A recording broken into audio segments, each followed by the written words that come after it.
नमस्कार दोस्तों, आप सभी का हमारे YouTube चैनल राउंड ट्रिक 2.0 में स्वागत है। आज मैं लगभग 1 महीने के बाद इस चैनल पर वीडियो अपलोड कर रहा हूं, लेकिन आज के बाद रेगुलर वीडियो आएंगे। तो आप जितने ही बच्चे इस वीडियो को देख रहे हैं तुरंत चैनल को सब्सक्राइब कर लें रेगुलर पढ़ाई करने के लिए। चलिए स्टार्ट करते हैं। पहला सवाल है, 4 बच्चे P, Q और S एक सीढ़ी के ऊपर हैं।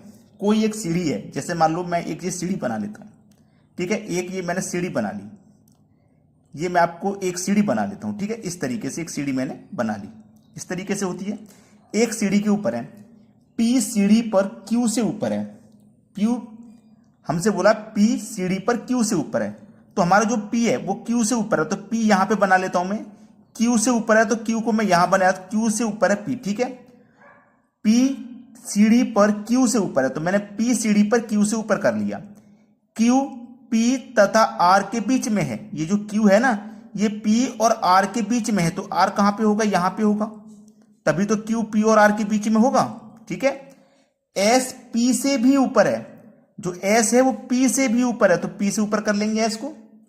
अब बोला है तो नीचे से तीसरा कौन है? नीचे से तीसरा, पहला दूसरा तीसरा, तो तीसरा कौन है भैया? नीचे से P। पहला ऑप्शन सही जवाब है। अगर आप इस तरीके से सवाल को करोगे तो कभी गलत नहीं होगा। अब देखते हैं अगला सवाल। अगला प्रश्न है, एक निश्चित कूट भाषा में एपियर का कोड 30 है, तो उसी भाषा में कंपनी का कोड क्या होगा? देखिएगा, एपियर का कोड 3 है, APPEAR। अगर आप एपियर में गिनोगे कितने अल्फाबेट आए हैं? 1 2 3 4 5 6। कितने अल्फाबेट आए हैं? 6। आपका कोड दिया गया 30। अगर आप इस 6 का मल्टीप्लाई 5 से कर दोगे तो आपको 30 मिलेगा।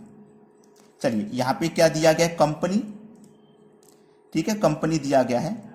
इस कंपनी में देखो कितने अल्फाबेट हैं? 1 2 3 4 5 6 7। यहां पे 7 अल्फाबेट हैं।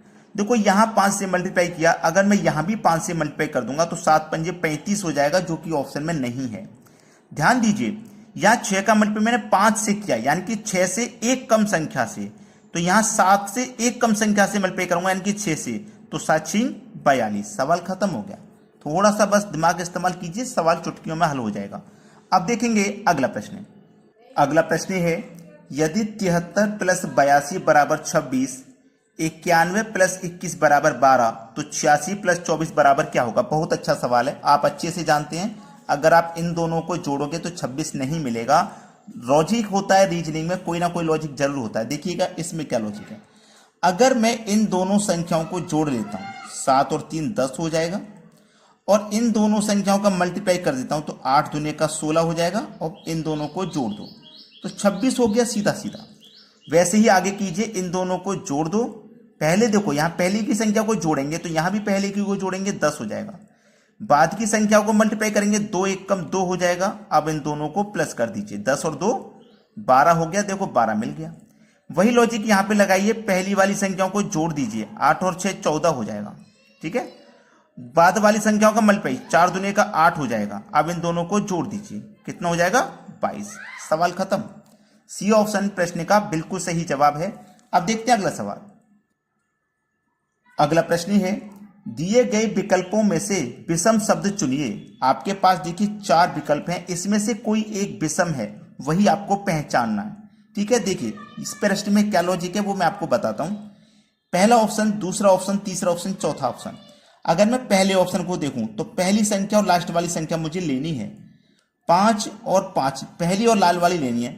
फर्स्ट और लास्ट वाली को मैं जोड़ देता हूं, तो 5 और 5 मिलके 10 हो जाएगा, और इस 10 का स्क्वायर करूं तो मुझे 100 मिलेगा, जो कि मेरा बीच में दिया गया है, ठीक है। ऐसे में फर्स्ट और लास्ट वाली को जोड़ूंगा, 7 और 5 कितना? 12, और 12 का स्क्वायर करूंगा मैं तो 144 होता है। देखो बीच में मेरा 144 दिया गया है। ऐसे ही 9 और 6 को जोड़ूंगा मैं 15, और 15 का स्क्वायर करूंगा तो 225 होता है। देखो 225 मेरा बीच में दिया गया है। ऐसे 8 और 9 को जोड़ूंगा, 8 और 9 होता है 17, और 17 का स्क्वायर करूंगा 289 होता है। तो मेरा बीच में 289 होना चाहिए, लेकिन नहीं दिया गया। तो मुझे विषम शब्द पता करना था। तीनों में तो समान लॉजिक है, इसमें नहीं लग पाया, यही मेरा विषम हो जाएगा। डी ऑप्शन सही जवाब। अब देखेंगे अगला सवाल। अगला प्रश्न है, यहां देखिए मिसिंग नंबर ये रहा, यहां पे जो मिसिंग नंबर है इसमें क्या लॉजिक है, इसमें क्या लॉजिक है, उसी लॉजिक से ये मिसिंग नंबर की संख्या आपको मिल जाएगी। अगर मैं यहां पे ये जो मेरा मिसिंग नंबर है, अगर मैं ये सोचूं कि ये मेरा 15 कैसे आया, ये मेरा 52 कैसे आया, उसी तरीके से मिसिंग नंबर मिल जाएगा। तो मुझे ये जो 52 बनाना है, ऊपर वाली संख्याओं को कुछ ना कुछ तो करना पड़ेगा। अगर मैं इन दोनों संख्याओं को प्लस कर देता हूं तो 13 और 12 मिलकर के 25 हो जाएगा। और इस 25 से 52 कैसे बनेगा, इन संख्याओं को पलटने से 52 बन जाएगा। देखो 25 को पलटेंगे 52 हो गया। ऐसे ही आप इन दोनों संख्याओं को जोड़िए, 27 में जोड़ेंगे 24 तो ये कितना हो जाएगा, 4 और 7 11 हासिल का 1, 2 और 2 4 हासिल का 1 5, 51 हो जाएगा। जोड़ने पे क्या करना है, इनको पलटेंगे तो 15 बनेगा। देखो 15 ही दिया गया तो मुझे 15 बन गया। सेम लॉजिक आगे लगेगा, इन दोनों को जोड़ देना है। 7 और 7 14 का 4 हासिल का 1, 2 और 3 5 हासिल का 1 6। अब इनको पलटेंगे आप तो 4 पहले 6 बाद में, यानी कि 46 बनेगा। पहला ऑप्शन सही जवाब है। अब देखते हैं अगला प्रश्न।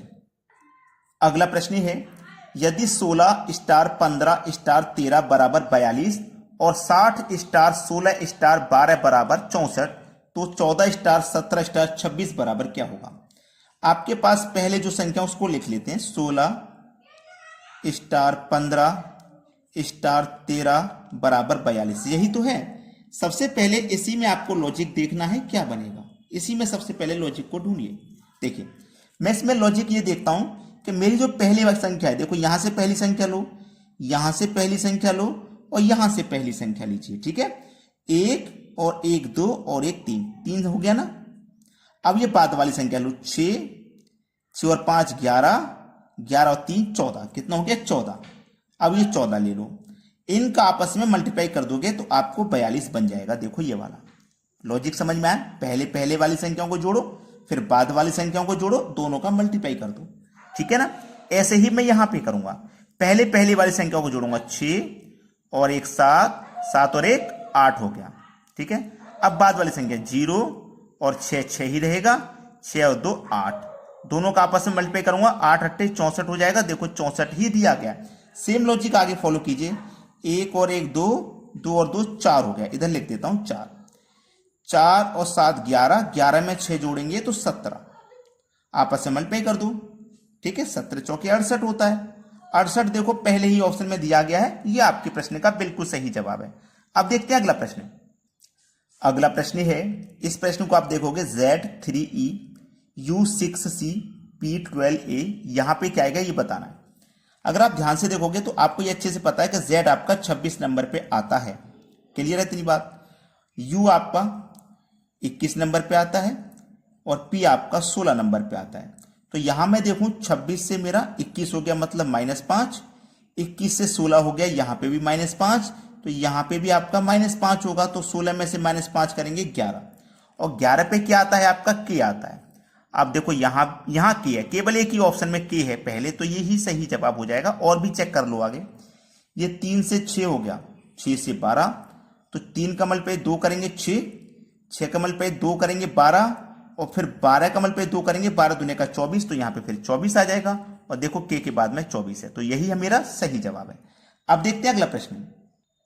अगला प्रश्न है, पिता और पुत्र की औसत आयु 22 वर्ष है, उनकी आयु का अनुपात 10:1 है, तो पुत्र की उम्र क्या है। देखो पिता और पुत्र कितने व्यक्ति हैं, 2 व्यक्ति हैं, इनका औसत कितना है 22, संख्या 2 है, औसत 22 है, तो संख्या का मल्टीप्लाई औसत से करेंगे तो आपको पता है योग पता चल जाता है। तो दोनों की आयु मिला के 44 वर्ष का हमारा योग है, दोनों की आयु मिला के, ठीक है। अब हम यहाँ पे आसानी से बता सकते हैं कि हमारे पास इनका अनुपात कितना है, 10:1। फादर और सन, इनकी आयु का अनुपात कितना, 10:1, यही तो है। अब देखिए यहां पे थोड़ा सा अगर आप दिमाग का इस्तेमाल करते हो, योग दोनों का 44 है, तो मेरे फादर की उम्र क्या होगी 40 बरस, और सन की क्या होगी 4 बरस। दोनों को हम जोड़ देंगे तो 44 हो जाएगी। और इसको मैं जब कटाऊंगा तो 4 एकम 4, 4 धाम में 10, 10:1 ही हो जाएगा कि नहीं। तो इसमें पुत्र की उम्र क्या है, पुत्र की उम्र इसमें 4 बरस है, ये ऑप्शन सही जवाब है। लेकिन आप इस तरीके से क्यों करोगे, आपको कैसे पता कि यही सही जवाब है, कैसे पता, नहीं पता ना। चलिए, फादर और सन, फादर की अनुपात में आयु कितनी है 10, तो मैं इसे 10x लिख सकता हूं। सन की कितनी है 1, तो मैं इसे 1x लिख सकता हूं, ठीक है। और दोनों का योग मेरे पास 44 बरस है, यही तो सवाल है। 10x और 1x मिलकर के 11x हो जाएंगे, बराबर इधर 44। ठीक है, तो x बराबर 44, ये 11 कहां जाएगा, यहां बटे में। 11 से 44 को कटा दो 4 बार में, तो x की वैल्यू कितनी आ गई, 4 आ गई। अब x की वैल्यू 4 है तो x का मान 4 है, तो 4 का मान पे 1 से कर दो, 4 ही रहेगा। पुत्र की पूछिए ना सन की, तो सन की 4 हो जाएगी। दिमाग का इस्तेमाल करोगे तो ये फास्ट तरीके से हो जाएगा, वरना कैलकुलेट कैसे करना है वो मैं आपको बता दिया हूं। तो अगर आपने अभी तक वीडियो को लाइक नहीं किया है तो लाइक कर दीजिए, और यदि शेयर नहीं किया है तो शेयर कर दीजिए। ठीक है दोस्तों, धन्यवाद।